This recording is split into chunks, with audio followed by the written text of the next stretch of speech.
This landscape to the north of Corbett Tiger Reserve is a very unique landscape because it has got some subtropical elements and the moisture retention is much higher, with the result that it has got a very different kind of biodiversity assemblages. And being a fairly large contiguous belt, it is, I think, area which is very important for conservation for the long term. A couple of years back at the Biodiversity Board, it was decided that the biodiversity here should be better documented, and more importantly the community there should be involved into some kind of a very decentralized ecotourism initiatives, mainly focusing at nature.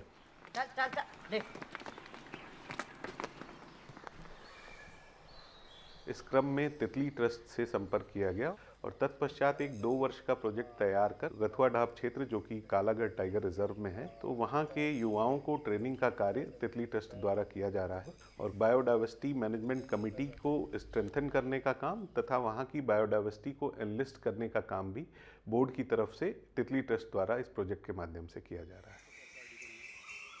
Corbett tiger reserve का जो landscape है बहुत ही बढ़िया landscape है, बहुत अच्छे forest हैं, एविफोना मतलब जो बर्ड्स, बटरफ्लाइज, पतंगे, बहुत ही अच्छी बायोडाइवर्सिटी है इस एरिया में और ये अभी तक बिल्कुल अनटच्ड है। यहाँ पे ज़्यादा टूरिज़्म नहीं है, तो इन सब चीज़ों को देख के उत्तराखंड बायोडाइवर्सिटी बोर्ड के साथ बातचीत करके हमने एक प्रोजेक्ट चालू किया है जहाँ पे हम इस क्षेत्र का बायोडाइवर्सिटी असेसमेंट कर रहे हैं, पता लगा रहे हैं कि कौन से बर्ड्स हैं, बटरफ्लाइज हैं, पतंगे हैं। इसी के साथ हम लोकल कम्युनिटी के साथ काम कर रहे हैं। हमने एक नेचर गाइड ट्रेनिंग प्रोग्राम चालू किया है जहाँ पे इस क्षेत्र के युवाओं के साथ मिलके हम उनको बायोडाइवर्सिटी असेसमेंट को डॉक्यूमेंट करने के लिए उनकी सहायता ले रहे हैं। हमने उनको कैमरास दिए हैं, दूरबीनें दिए हैं, बर्ड गाइड्स दिए हैं जिनसे वो बायोडाइवर्सिटी डॉक्यूमेंटेशन अपने आप कर सकें। यो नहीं है, देख रहे छल्ले लगे हैं इसके 2-3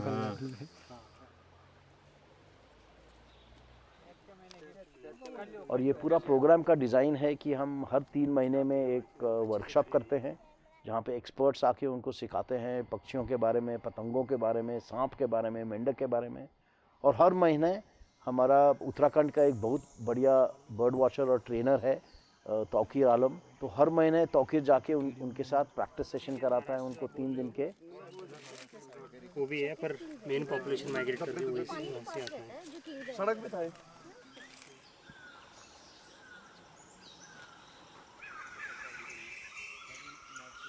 कॉर्बेट साहब ने बहुत एक सुंदर बात कही है कि प्रकृति की जो किताब है उसकी ना कोई शुरुआत है ना कोई एंड है, आप जहाँ से भी पेज पलटे वहाँ से शुरू कर सकते हैं।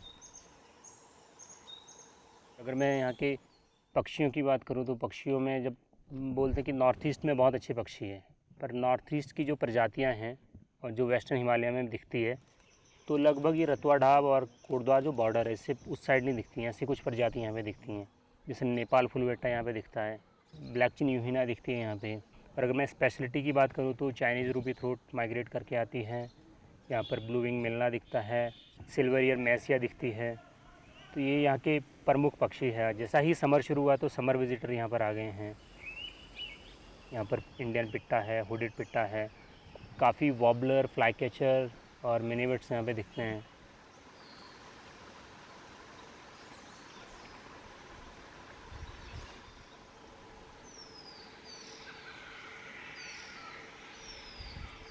बहुत अच्छा साल का फॉरेस्ट है यहाँ पे, तो 13-14 प्रकार के अलग अलग वुड पैकर मिलते हैं। सबसे छोटा वुड पैकर स्पेकल पिकलेट से लेके largest living would packer in the world जो है ग्रेट स्लेट वुड पैकर वो दिखता है।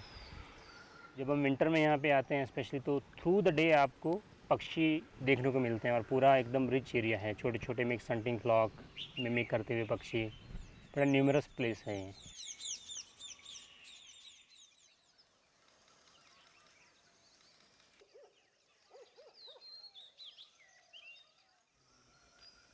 तो हमारा मेन उद्देश्य ये है कि अगर किसी क्षेत्र का संरक्षण करना है तो सबसे पहले लोकल को अवेयर किया जाए। यानी युवा है जो हमसे जुड़े हुए हैं, हम उनके साथ 2 तरीके की क्लासें करते हैं। एक थ्योरी क्लास होती है जिसमें बैठ के क्लास में प्रोजेक्टर लगा के हम सिखाते हैं। ये दूसरा होता है हमारा कि हम फील्ड में ले जाके रूबरू जो भी हमें पक्षी दिखते हैं, जो भी फौना फ्लोरा है, उसके बारे में, उसकी नेचुरल हिस्ट्री, उसके पीछे की दंत कथाएँ, प्रकृति में उसका रोल और वो कितने इम्पोर्टेंस है और क्यों संरक्षित करना चाहिए।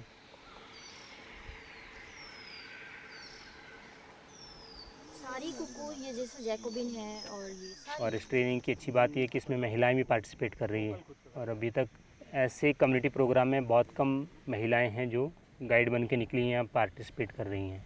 रोज़ ही मिनी वेट लग रही है। हमारा मॉनसून टाइम में जुलाई में 3 दिन का सेशन था। सबसे इंटरेस्टिंग चीज़ थी नाइट वॉक। नाइट वॉक पे गए हम, बारिश का टाइम है, बहुत सारे एम्फीबियंस, फ्रॉग, टॉड्स, कैचवे, क्रैब, बहुत सारी चीज़ें हमें इस बार ट्रेल पे मिली।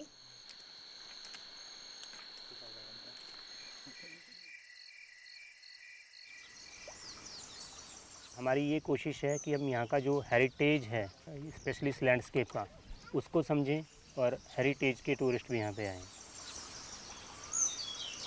फिर यहाँ पे बहुत अच्छे कल्चर है, हम कल्चर का इस्तेमाल करके यहाँ पर हम होम स्टे जैसी चीज़ों को प्रमोट करें।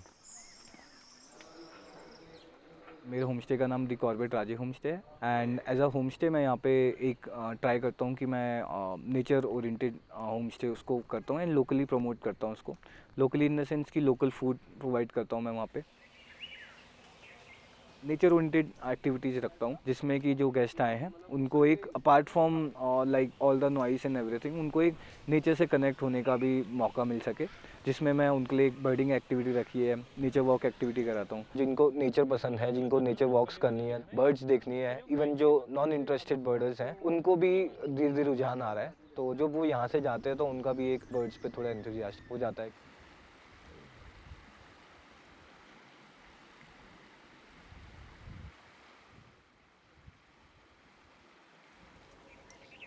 एक विलेज टूर का एक्टिविटी करता हूँ जिसमें मैं मोर ओवर ट्राई करता हूँ कि मैं लोगों को हमारे जो उत्तराखंड का ट्रेडिशनल जैसे हमारे घर होते हैं, कल्चर जो है हमारा, तो उसको मैं दिखाने का ट्राई करता हूँ।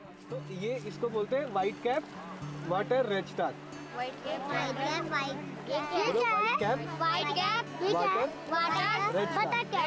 अभी अवेयरनेस के लिए मैंने एक प्रोग्राम स्टार्ट करा है चकुली करके। तो चकुली एक इनिशिएटिव है लोकल कम्युनिटी के लिए, जिसमें हम स्कूल से स्टार्ट कर रहे हैं। फिलहाल के लिए अभी हम स्कूल्स में जाके बच्चों को बर्ड्स के बारे में थोड़ा नॉलेज कर रहे हैं प्रोवाइड।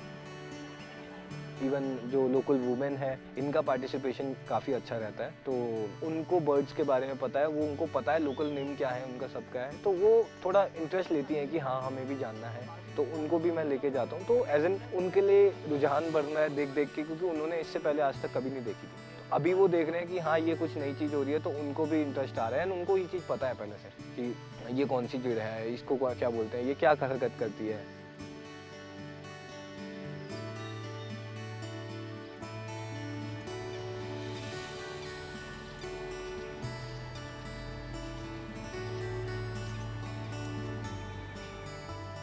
तो मेरा जो विज़न है इस एरिया को एक इको टूरिज़्म विलेज में करूँ। तो मुझे ऐसा लगता है कि जितना लोकल लोग इन्वॉल्व रहेंगे इसमें, उतना ही फ़ायदा एरिया को रहेगा, उतना एरिया ये जो है ये सस्टेनेबल वे में रहेगा।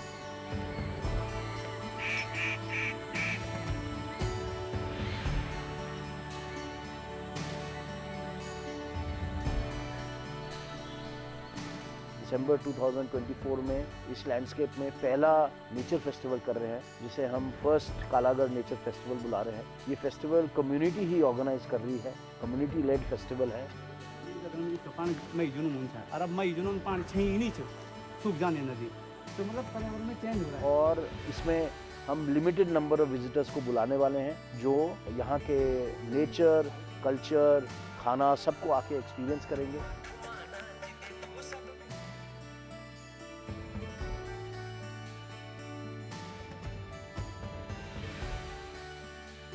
मेन आइडिया ये है कि इस एरिया में हम कम्युनिटी बेस्ड इको टूरिज्म करें, मास टूरिज्म ना करें, और इस टाइप के पर्यटक को यहाँ पे बुलाएं जो इस लैंडस्केप को और इस एरिया की नेचर को, जैव विविधता को समझे और लैंडस्केप को ख़राब ना करें, और यही हमारी कोशिश है।